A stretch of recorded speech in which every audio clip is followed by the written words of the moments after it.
नमस्कार, स्वागत है आपका न्यूज टाइम्स के इस बुलेटिन में। मैं हूं अमिता और आइए सबसे पहले नजर डालते हैं आज के मुख्य समाचारों पर। टाटा स्टील के निबंधित कर्मचारी पुत्रों ने पीएन सिंह और डिंडा को घेरा। यूनियन कार्यालय परिसर में जमकर हुई धक्का मुक्की। जैक की मैट्रिक परीक्षा शांतिपूर्ण संपन्न। एग्जाम खत्म होते ही छात्र आपस में भिड़े। और बन्ना गुप्ता से मिलने शहर पहुंची सीसाई की कांग्रेस गीता श्री उरांव। कहा, विधायक को झूठे मामले में फंसाया गया। अब खबरें विस्तार से। नियोजन के मुद्दे पर वर्षों से आंदोलनरत टाटा स्टील के निबंधित कर्मचारी पुत्रों ने आज टाटा वर्कर्स यूनियन के अध्यक्ष पीएन सिंह और महासचिव वीके डिंडा को घेरते हुए उन्हें खूब खरी खोटी सुनाई। इस दौरान यूनियन कार्यालय परिसर में जमकर धक्का मुक्की हुई। पुलिस के बीच बचाव से मामला शांत हुआ। आज टाटा वर्कर्स यूनियन की कमेटी मीटिंग थी, जिसमें सारे पदाधिकारी और कमेटी मेंबर शिरकत करने आए थे। मीटिंग खत्म होने के बाद जब पीएन सिंह अपनी गाड़ी में सवार हो बाहर निकलने की कोशिश की तो निबंधित श्रमिक पुत्रों ने उनकी गाड़ी के आगे लेट उन्हें जाने से रोक दिया। ये लोग पीएन सिंह से 9 महीने के कार्यकाल में निबंधित कर्मचारी पुत्रों के नियोजन के मुद्दे पर प्रबंधन के साथ हुई बातचीत का ब्यौरा मांग रहे थे।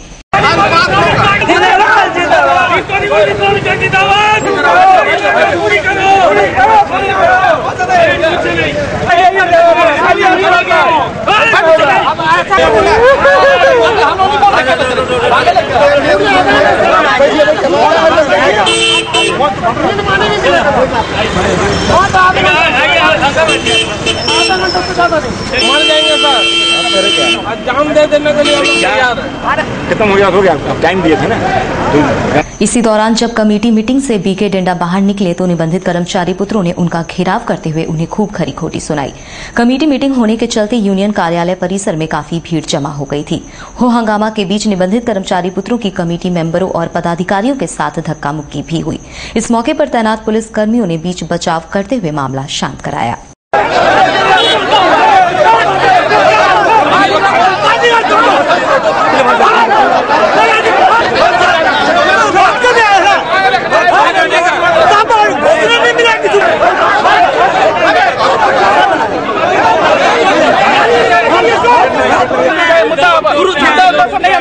अभी तक हम लोग का क्या हो रहा है ये बताइए। 9 महीने का कार्यकाल और ये बोलते हैं कि आप रामविलास पासवान का रोल अदा कर रहे हैं। हर राज्य में आपको मंत्री पद चाहिए क्या? अब आप बोलिए, क्या आपके पीएन सिंह जी का कहना है? मैं बोल रहा हूँ, हमसे जवाब लें, ठीक है? तो आप अगर इलेक्टेड पोस्ट किसी का बोल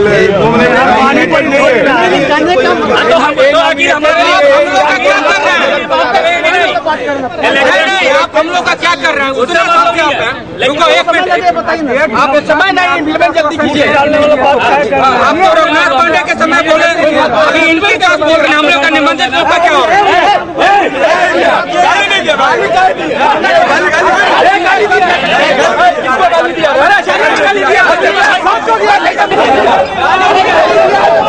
निबंधित कर्मचारी पुत्रों के नेता मोहन पांडे ने कहा कि वर्तमान अध्यक्ष ने अपने 9 महीने के कार्यकाल में निबंधित कर्मचारी पुत्रों के नियोजन पर कोई ठोस पहल नहीं किया। अब उनके खिलाफ बहुत जल्द आंदोलन की रणनीति बनाई जाएगी। हम लोग का बस एक ही मांग है कि हम लोग का नियोजन जल्द से जल्द कराया जाए। पिछला 9 महीना का कार्यकाल इनका पूरा हो चुका है, ठीक है? पिछले 9 महीना में निबंधितों के नियोजन के बारे में इन्होंने कोई बात नहीं किया है। ये हम लोग सभी जान गए हैं कि इन्होंने कोई बात नहीं किया। तो आगे का रणनीति क्या होगा? आगे का रणनीति आज इनसे बात करेंगे और रणनीति से कब से धरना प्रदर्शन? सोम या मंगलवार तक हम लोग निर्णय ले लेंगे। कहाँ पे धरना प्रदर्शन? यूनियन गेट पर इनके विपक्ष में हम लोग धरना प्रदर्शन करेंगे। वहीं कमेटी मेंबर गुलाम मोइनुद्दीन ने कमेटी मीटिंग में उठे मुद्दों के बारे में जानकारी दी। शिफ्ट ड्यूटी करते उनको 4 बार पंच करने का था, वो वाला मुद्दा बहुत जोरों से उठा।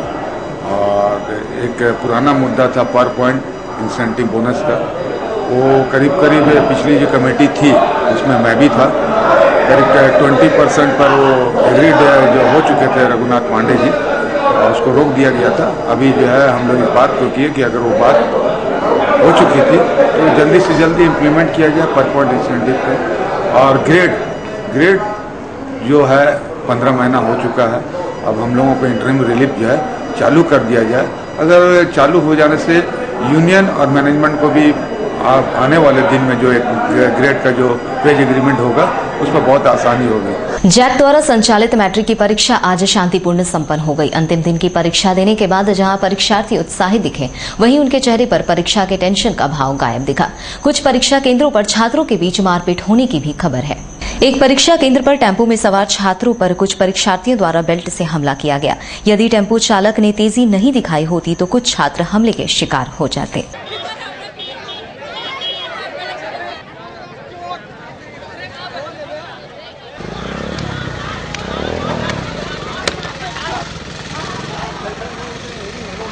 इस दौरान साक्षी पुलिस पहुंची, तब तक छात्र वहां से जा चुके थे। एक एएसआई ने बताया कि कुछ छात्रों के बीच मारपीट होने की खबर मिली है। क्या जानकारी मिला आपको? जानकारी मिला कि बच्चा सब आपस में झगड़ा कर रहा है।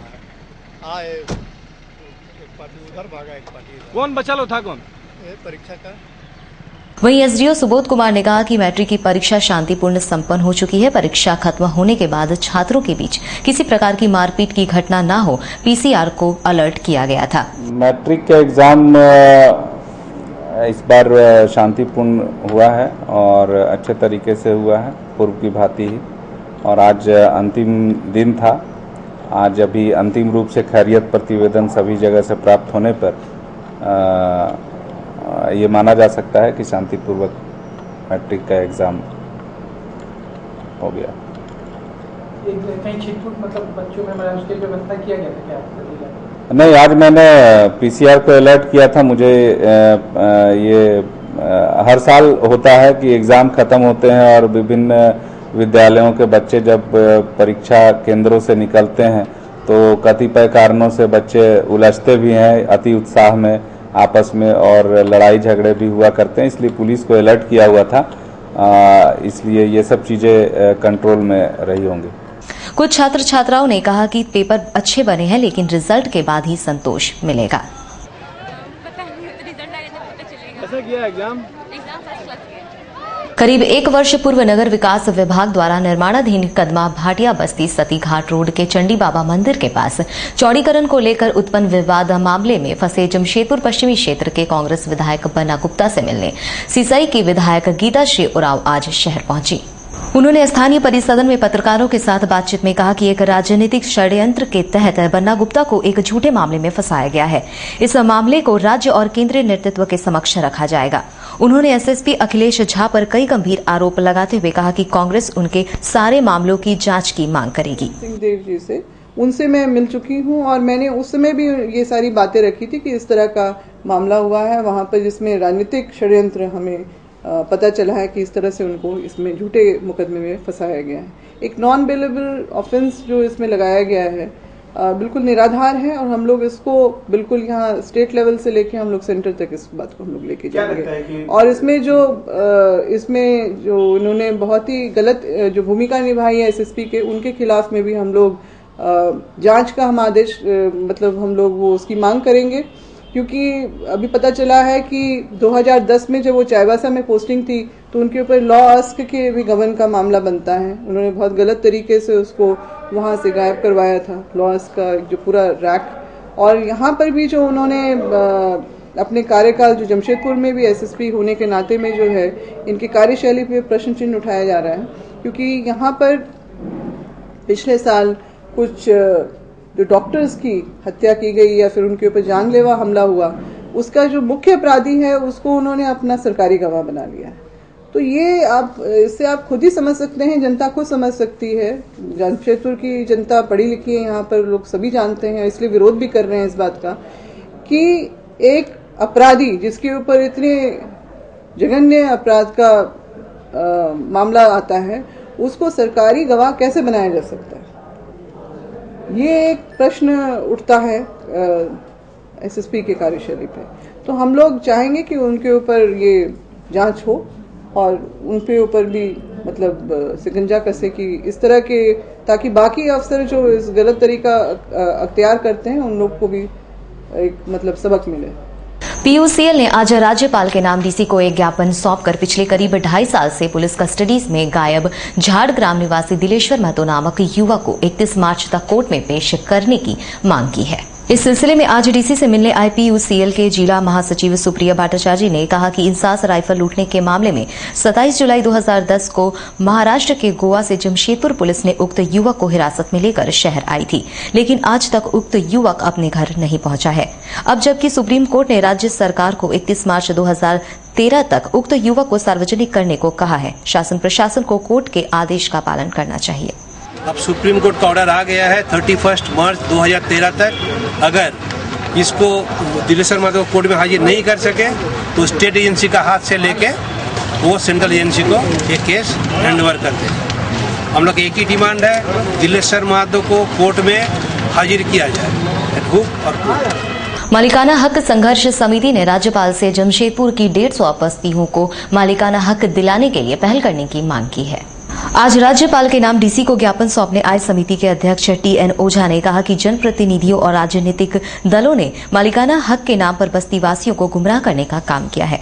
अब जबकि राज्य में राष्ट्रपति शासन है, राज्यपाल को मालिकाना हक और जन समस्याओं को लेकर जमशेदपुर में जन सुनवाई का आयोजन करना चाहिए। मालिकाना हक जमशेदपुर की जो पुरानी मांग है और 150 से अधिक बस्ती शहर में है, 7-8 लाख लोग हैं, इनकी मांग मालिकाना हक संघर्ष समिति बहुत दिन से धरना प्रदर्शन और मांग पत्र के द्वारा करते आ रही है। लेकिन यहाँ की जो जनप्रतिनिधि हैं और राजनीतिक दल हैं वो दोमुहापन करते हैं। इसलिए हम लोग राष्ट्रपति शासन का स्वागत कर रहे हैं झारखंड में और विश्वास है हम लोगों का गवर्नर इसमें उचित हस्तक्षेप करेंगे और माननीय गवर्नर से हम लोगों का वे मांग है, एक हम लोग चिट्ठी संदेश निवेदन पत्र दे रहे हैं आज कि आप जन सुनवाई का आयोजन करिए जमशेदपुर में बस्तियों की समस्या पर और जो मालिकाना हक की समस्या पर, टाटा नगर के प्रदूषण और नागरिक सुविधा की समस्या पर आप एक जन सुनवाई का आयोजन करिए।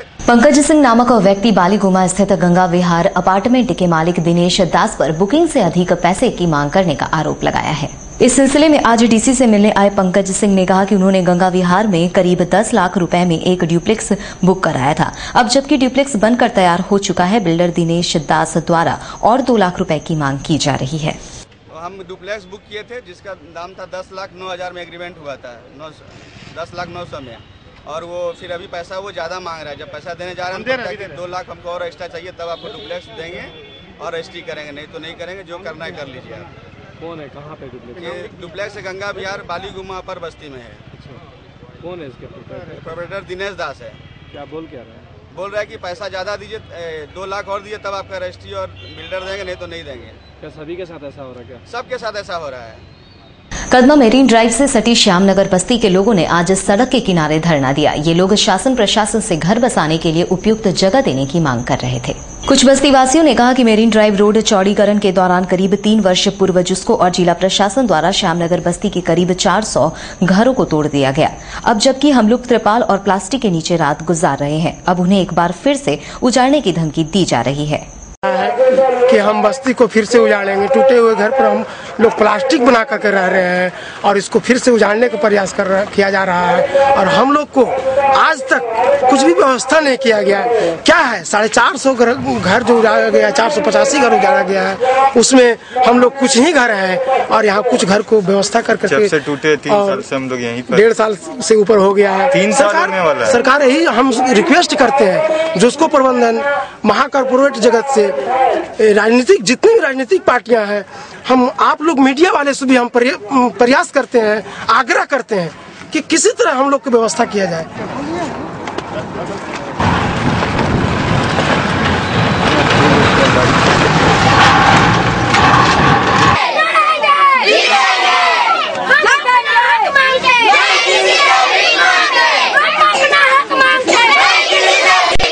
आम आदमी पार्टी के दिनेश महतो ने कोवाली थाना प्रभारी और वहां के मुखिया पर साठ गांठ कर उन्हें एक झूठे मामले में फंसाने का आरोप लगाया है।